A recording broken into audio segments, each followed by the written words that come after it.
7.3 is estimating P in the binomial distribution. So first, let's recall something that we've learned previously. A binomial experiment is determined by the number of trials, which we call N, and the probability of success on a single trial. So remember, this binomial distribution is when we talked a lot about success and failure. So I'm going to write that up here. Forgot my I. There we go. We talked about success and failure. And so we talked about estimating P. Our P hat is going to be considered the sample. So that's the symbol that would represent it as the sample, the probability sample. So for most experiments, the number of trials is chosen in advance. Then the distribution is completely determined by P. In this section, we will consider the problems of estimating P under the assumption that N has already been selected. So some assumptions we're making in the 7.3 is N has been selected for us. The normal curve is a good approximation. So those are large sample methods. We'll use sample estimates for standard deviation when necessary. To justify the number of trials, which is something we'll be doing, N is large enough to assume normal approximation. So if you were to multiply your N times P hat, it has to be greater than 5, and N times Q hat is greater than 5. So some symbols and just what they need, then we'll get down to the meat of it. So your P hat is going to be your R over your N. So remember, N being number of trials, R being number of successes. Your Q hat would be the complement of that, so 1 minus those successes. Margin of error formula in this case looks a little bit different. We will be using our z-score, and then we'll be taking that times the square root of our successes times our failures over however many were in the sample. And then we'll be finding that confidence interval by subtracting our margin of error and adding it to that P hat, the probability. So let's turn the page and do a couple problems. Consider N equals 150 binomial trials with R equals 60 successes. Is it appropriate to use a normal distribution to approximate the P distribution? And so remember, to figure that out, what we just talked about is you have to take your N times your P hat, and it should be greater than 5. So our P hat in this case is taking R and dividing it by N. So we're saying 60 divided by 150. So that formula came from the other page. This is how we find P hat. It wasn't just given to us, and that's going to be 0.4 or 0.40 if you like to write it like that. We need to know our Q hat after that, which isn't all that difficult to find, but we just take it and we subtract it from 1 and we get 0.6. So to answer this, we need to check something out first. We need to see if I take my N times my P hat, is it greater than 5? It's kind of what you're asking yourself, is it? So if I take 150 times 0.4, I get 60. So that is a number greater than 5, so I could say yes there. But we also have to do the N times our Q hat. I wrote P, but N times our Q hat, and it should also be greater than 5. So 150 times 0.6. When you do that math, that's 90, which we know is definitely also greater than 5. So if it's greater than 5 for both of those tests, we can say yes. So find a 95% confidence interval for the population proportion of successes, P. So our confidence interval is 95%. So from your Z sub C table, so these are using, like I said, the Z score. That one's easy to find. It's 1.96. So go back to your Z tables to find that from down in the bottom left-hand corner of your down there. So we need to first go find our margin of error. That's always first. So remember that's your Z sub C times the square root of your P hat times your Q hat over N. And so in this case, we're doing 1.96 times the square root of 0.4 times 0.6 divided by, we had 150 in there. And I will type this in my calculator just to show you in case you have some errors typing it in. Make sure you're practicing this, pausing, able to type it in and get the same answer I do.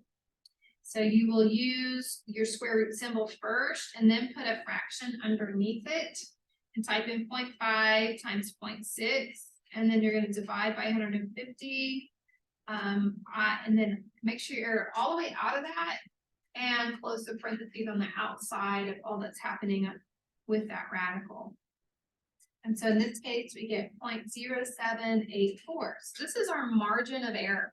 So this is where we take our p-value, which is our successes, instead of like we did with previously, we're working with like our sample mean, right? Our x-bar. But for our confidence interval, it's a little bit different. We're using that p-value, and we're going to subtract this margin of error. So our p-value in this case is, our p-hat value is 0.4 minus 0.0784. And then that's going to be less than p, because this is probabilities, not means, which is less than our 0.4 plus 0.0784. So you'll just do that math to figure the lower and the upper limit. So this lower limit would be 0.3216. And this upper limit would be 0.4784. So if you're answering this, in WebAssign, you still have a lower and upper limit. It just looks like this. So explain the meaning of the confidence interval. So remember, we go back to talking about how confident we are. I'm 95% confident. The population proportion is 0.3216 to 0.4784. A random sample of 188 books purchased at a local bookstore showed that 66 of the books were murder mysteries. Let P represent the proportion of books sold by this store that are murder mysteries. So it's good to kind of recognize what the success is, but they did give us that information that 66 of the books were murder mysteries. There were a total of 188 books. So it says, what is the point estimate for P? Let's go ahead and write that down actually. Number is 188 and our successes is 66. So to find our p-hat, that point estimate for P, so p-hat is taking R and divide it by N. So 66 divided by 188. So when you divide and do any rounding that needs to be done, you'll get 0.35. Our p-hat is just the complement of that, and that'd be 0.65. So these are values that we're using to find our margin of error. So from our table, that 95, or that it's not 95, it is right here. You kind of have to look below when they talk about finding 90% so that you can go find your margin of error. Sometimes you have to look ahead a little bit. So our confidence interval from the next question tells us it's 90%. So I have to kind of look ahead. And so my Z sub C value is 1.645 on that table. So we're going to be taking 1.645 times the square root of, you multiply 0.35 times 0.65 on the top part in that radical. And then down here, you put how many were in the sample, which was 188. So you're going to type that into your calculator, pause this, type it, make sure you get and round to a digit that is 0.06. So we have to know that margin of error to find our confidence interval. Remember, those are like our lower and upper limits, and it's just by taking your p-hat and subtracting it. So 0.35 minus 0.06 is happening, and that's going to be less than p, which is going to be less than adding that margin of error into it. So we get 0.29 is less than p, which is less than 0.41. Explaining this interval is just stating I'm 90% confident the proportion of murder mysteries, because that's what we were talking about, was a success, sold is, so when we're talking about proportions, and when we go to explaining, we don't want to just say 0.9, 0.29 to 0.41, because remember, proportions can also be considered percents, right? So it'll make a lot more sense in application to call this 29%. So it's murder mysteries it's sold is between 29% and 41%. So I didn't write the word between, but just kind of skipped over it. And so we need to always make sure if normal approximation is justified.